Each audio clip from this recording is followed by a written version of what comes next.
Export Consortia.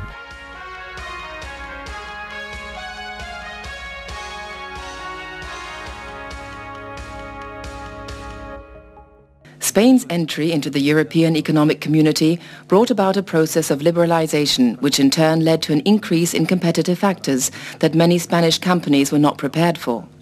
Their vulnerability was evident in the domestic market, where large multinationals started introducing aggressive commercial policies.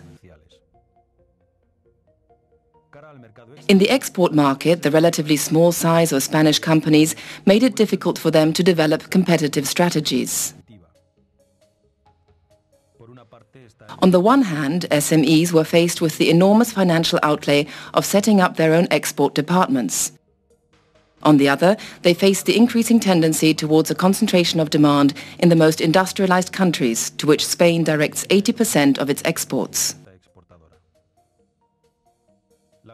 Particularly in some sectors, the concentration of demand has been caused by the growth of large distribution chains, whose volumes of purchase can only interest companies of adequate size and production structures. In order to confront these problems, some companies have decided to unify their efforts by setting up export consortia. Since 1984, the Spanish authorities have been developing specific programs for the encouragement of this type of association.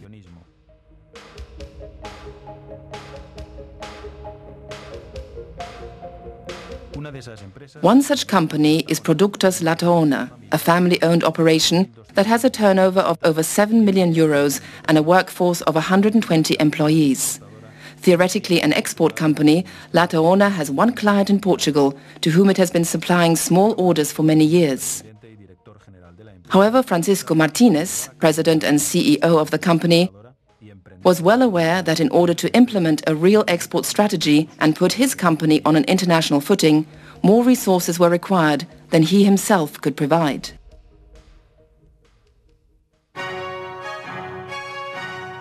Setting up.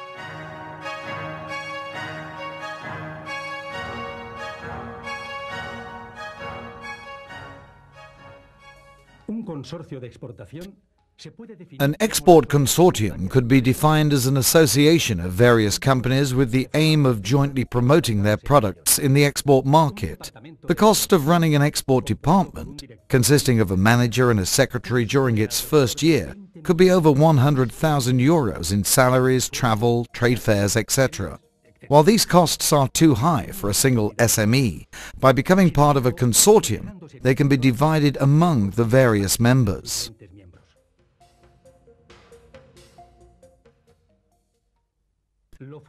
It is essential to select consortium partners who take the task of exporting seriously and envisage exporting as a long-term activity that requires patience, dedication, and above all, a serious attitude to commerce.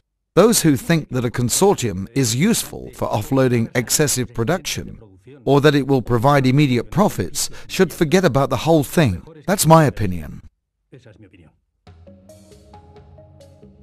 Francisco Martinez is a businessman with considerable prestige in his field, blessed with the ideal leadership qualities for the task of setting up an export consortium. Companies that wish to create an export consortium should have a number of common features: a similar size, financial solvency, quality products, and above all, that these products can be distributed through the same channels. It helps if these products are complementary, that is, that they do not compete with each other. If I were manufacturing baked goods, then it would be appropriate for me to be associated with a company that produced, for example, vegetable conserves, and another that produced vinegar. In this way, we would have a larger range of products at our disposal without clashes of interests among partners. That said, I'd like to make it clear that having a complementary product range is not an essential prerequisite for the establishment of an export consortium. I must say that Francisco sold me the idea of forming part of the consortium very well. I took him to be a diligent and honorable business partner. If it had been someone else, I may well have been more reticent.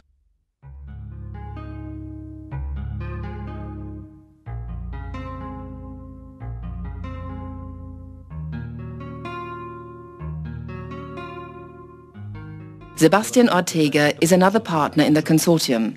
His firm, Vinersa, produces vinegars and has a turnover of around 5 million euros and employs a staff of 70.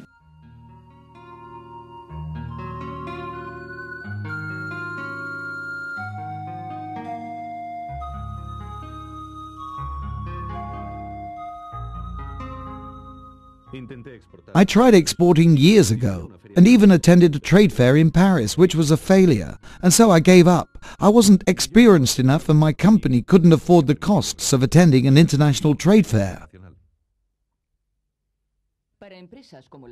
For companies such as ours, small-sized and lacking in financial resources, but nevertheless able to satisfy the needs of the most demanding markets at the level of quality, price, service, etc., exporting is fundamentally a problem of costs.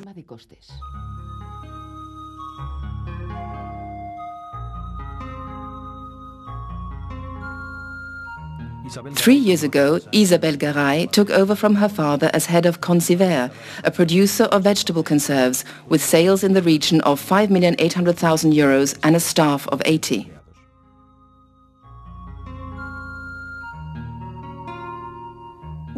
Once the partners have agreed to the creation of a consortium, it must be given a legal personality by registering it as a limited liability company, a limited company, or an economic interest grouping.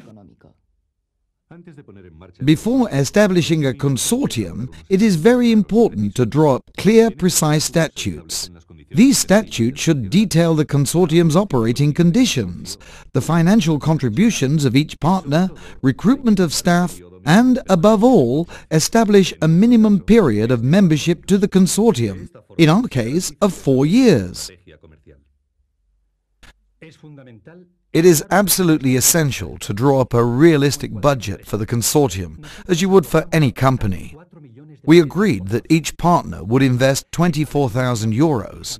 Furthermore, we established a fixed monthly contribution of just over 1,000 euros and an annual 5% of sales made through the consortium. The basic principle is not to make profits, but to enable the associated companies to do so in the form of increases in their exports.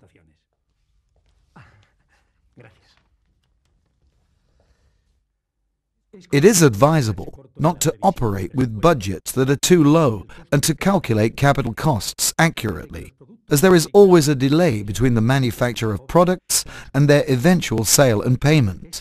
It is essential to have some kind of financial cushion. In any case, should the need arise, the board of the consortium must have the flexibility to confront any temporary lack of funds.